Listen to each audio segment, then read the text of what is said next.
យប់ងងឹតនៅខាងក្រៅផ្ទះរបស់បុរសម្នាក់ឈ្មោះសុខាដែលរស់នៅតែឯងក្នុងភូមិដាច់ស្រយាលមួយជាមួយនឹងមុខរបរចម្លែកគួរឲ្យសង្ស័យគាត់ជាអ្នកដើរទិញឆ្កែតាមផ្ទះអ្នកស្រុកដោយអះអាងថាទិញយកទៅចិញ្ចឹមប៉ុន្តែតាមពិតគឺដើម្បីយកទៅសម្លាប់យកសាច់លក់ទៅឲ្យហាងលក់បាយមួយចំនួន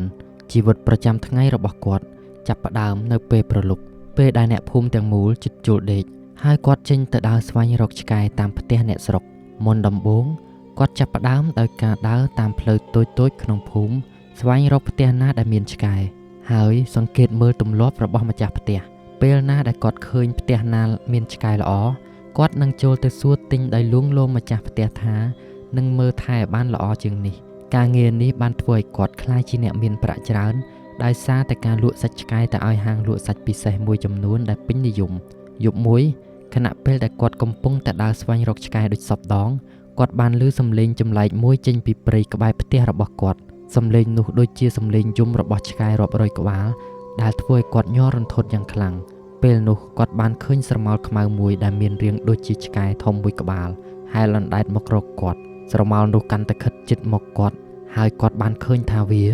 មានមុខដូចជាឆ្កែដែលគាត់ធ្លាប់សម្លាប់ប៉ុន្តែមានភ្នែកក្រហមឆេះសន្ធោសន្ធៅគាត់ព្យាយាមរត់គេចខ្លួនប៉ុន្តែជើងហាក់បីដូចជាជាប់នៅនឹងដី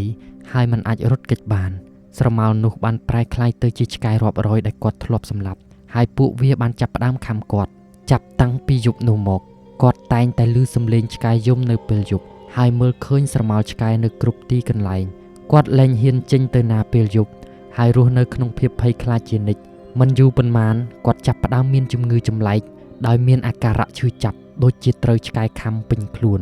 អស់រយៈពេលជាច្រើនខែក្រោយមកសុខាបានក្លាយជាមនុស្សឆ្កួតវង្វេងដែលតែងតែនិយាយថាគាត់ឃើញឆ្កែតាមឡងគាត់គ្រប់ពេលរាល់យប់គាត់តែងតែភ្ញាក់ឡើងដោយការភ័យរន្ធត់ព្រោះគាត់យល់សប្តិឃើញឆ្កែជាច្រើនក្បាលដែលគាត់ធ្លាប់សម្លាប់កន្លងមកខាំគាត់វិញស្ថានភាពរបស់គាត់កាន់តែធ្ងន់ធ្ងរឡើងនៅពេលដែលគាត់ចាប់ផ្ដើមឮសំឡេងឆ្កែយំសូម្បីតែពេលថ្ងៃយប់មួយនៅពេលដែលភ្លៀងធ្លាក់យ៉ាងខ្លាំងអ្នកជិតខាងបានឮសំឡេងស្រែកយ៉ាងខ្លាំងចេញពីផ្ទះរបស់សុខាពេលពួកគេទៅដល់គេបានឃើញសុខាដេកស្ដុកស្ដឹងនៅលើឥដ្ឋហើយនៅលើខ្លួនរបស់គាត់មានស្នាមខាំជាច្រើនកន្លែងដូចជាស្នាមរបស់ឆ្កែនៅ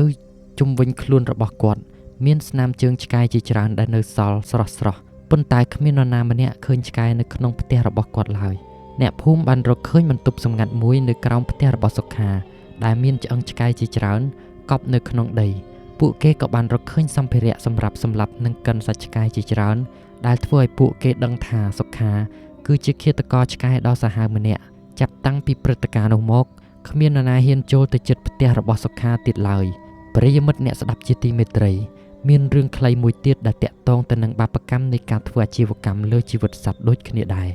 នៅក្នុងភូមិស្ងាត់ជ្រងំមួយដែលស្ថិតនៅជាយព្រៃដ៏គួរឲ្យតក់ស្លុតមានស្ត្រីមេម៉ាយម្នាក់ឈ្មោះសុខារស់នៅក្នុងផ្ទះតូចមួយជាមួយកូនប្រុសអាយុ7ខែដែលពួកគេ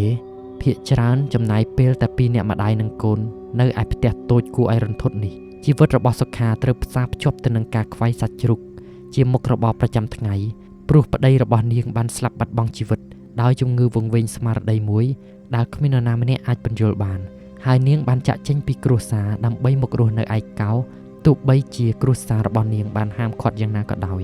រាល់យប់ដែលមានពពកខ្មៅងងឹតគ្របដណ្ដប់ទៅលើមេឃសុខាតែងតែចេញទៅខ្វាយជ្រូកនៅរោងតូចខាងក្រោយផ្ទះដែលមានតែពន្លឺចង្កៀងប្រេងកាតពណ៌លឿងមួយប៉ុណ្ណោះដែលបំភ្លឺកន្លែងធ្វើការរបស់នាងយប់នោះខណៈដែលនាងកំពុងតែខ្វាយជ្រូកដូចសពដងស្រាប់តែមានអ្វីម្យ៉ាងចម្លែកដែលមានពណ៌ខៀវមួយបានហោះសន្ធៅមកកាត់មុខនាងធ្វើឲ្យនាងភ្ញាក់ផ្អើលរហូតដល់ដួលដាច់ភ្ងាហើយនាងក៏ឈប់ធ្វើការមួយផ្លែតពន្លឺដ៏គួរឲ្យរន្ធត់នោះមិនដូចជាអំពិលអំពែកធម្មតាទេ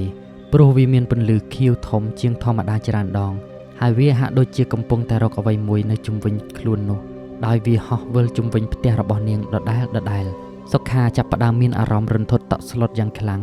ដោយនាងមានអារម្មណ៍ថាខ្លួនកំពុងតែបាត់បង់ការគ្រប់គ្រងលើរាងកាយហើយភ្នែករបស់នាងចាប់ផ្ដើមស្រវាំងស្រពេចស្រពិលក្នុងភាពវង្វេងវង្វាន់នោះនាងបានបន្តធ្វើការខ្វាយជ្រូកដែលមិនដឹងខ្លួនហើយទោះបីជាមានសំឡេងយំរបស់កូនប្រុសតូចបានលាន់ឮមកពីក្នុងផ្ទះក៏ដោយ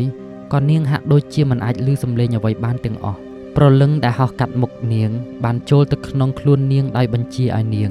ដើរចូលទៅក្នុងផ្ទះហើយនាងក៏បានដើរដូចជាមនុស្សដែលគ្មានវិញ្ញាណទៅកាន់កន្លែងដែលកូនតូចរបស់នាងកំពុងតែដេកយំនៅក្នុងភាពងងឹតស្លុបនោះដៃរបស់នាងបានចាប់កូនតូចឡើងហើយយកទៅកាន់កន្លែងខ្វៃជ្រូកដោយមិនដឹងខ្លួនហើយដោយសារតែនាងកំពុងតែស្ថិតក្រោមឥទ្ធិពលរបស់អមនុស្សនាងបានដាក់កូនតូចទៅលើតុដែលនាងតែងតែខ្វៃជ្រូកនោះពេលវេលាបន្តិចម្ដងបានកន្លងផុតទៅសំឡេងកំបិតប៉ះទៅនឹងឆ្អឹងស្រួយនិងសំឡេងសាច់ត្រូវបានកាត់បានបន្តលឺឡើងរហូតដល់ព្រលឹមហើយនៅពេលដែលពន្លឺព្រះអាទិត្យចាប់ផ្ដើមរះឡើងសុខាក៏បានភ្ញាក់ពីការវង្វេងស្មារតីនៅពេលដែលនាងងើបមើលជុំវិញខ្លួននាងបានឃើញសាច់ជ្រូកដែលនាងបានខ្វៃរួចរាល់ត្រូវបានរៀបចំដាក់ក្នុងថាសយ៉ាងស្អាតប៉ុន្តែនៅពេលដែលនាងក្រឡេកមើលទៅកន្លែងដេករបស់កូននាងមិនឃើញកូនតូចរបស់នាងនៅទីនោះទៀតទេក្នុងភាពភ័យញ័រដោយញ័រដៃញ័រជើងនាងបានរត់ស្វែងរកកូនពេញផ្ទះប៉ុន្តែនៅពេលដែលនាងដើរមកដល់កន្លែងខ្វៃជ្រូកនាងបានឃើញសម្លៀកបំពាក់តូចរបស់កូននាងនៅរាយប៉ាយពេញកន្លែងហើយនាងក៏បានដឹងថានាងបានធ្វើអ្វីចំពោះកូនតូចរបស់នាងសុខាបានដួលសន្លប់នៅកន្លែងនោះហើយនៅពេលដែលនាងភ្ញាក់ឡើងវិញនាងមិនអាចទ្រាំនឹងការពិតដែលថានាងបានសម្លាប់កូនតូចរបស់នាងដោយខ្លួនឯងបានទេនាងបានសម្រេចចិត្តចងកសម្លាប់ខ្លួនប៉ុន្តែមុនពេលដែលនាងស្លាប់នាងបានដឹងថាការស្លាប់របស់កូននាងគឺជាបាបកម្មដែលនាងបានសម្លាប់ជ្រូករាប់រយក្បាលដើម្បីយកមកខ្វៃហើយនៅពេលនេះព្រលឹងរបស់ជ្រូកទាំងនោះបានរួមគ្នាคล้ายជាបិសាចដ៏កាចសាហាវមួយដើម្បីសងសឹកនាងបន្ទាប់ពីនាងបានស្លាប់ទៅអ្នកភូមិបានឮសំឡេងយំរបស់ទារកនៅក្នុងផ្ទះរបស់នាងរាល់យប់ហើយពេលខ្លះក៏បានឃើញពន្លឺខៀវហោះហើរនៅក្នុងផ្ទះនិងក្បែរផ្ទះនោះដែរចាប់តាំងពីពេលនោះមកគ្មាននរណាម្នាក់ហ៊ានទៅជិតផ្ទះនោះទៀតទេហើយរឿងរ៉ាវដ៏រន្ធត់នេះបានคล้ายជារឿងព្រេងនិទានដែលអ្នកភូមិតែងតែនិទានប្រាប់កូនចៅរបស់ពួកគេដើម្បីរំលឹកគេថាការសម្លាប់សត្វដោយគ្មានមេត្តាធម៌នឹងនាំមកនូវផលវិបាកដ៏អាក្រក់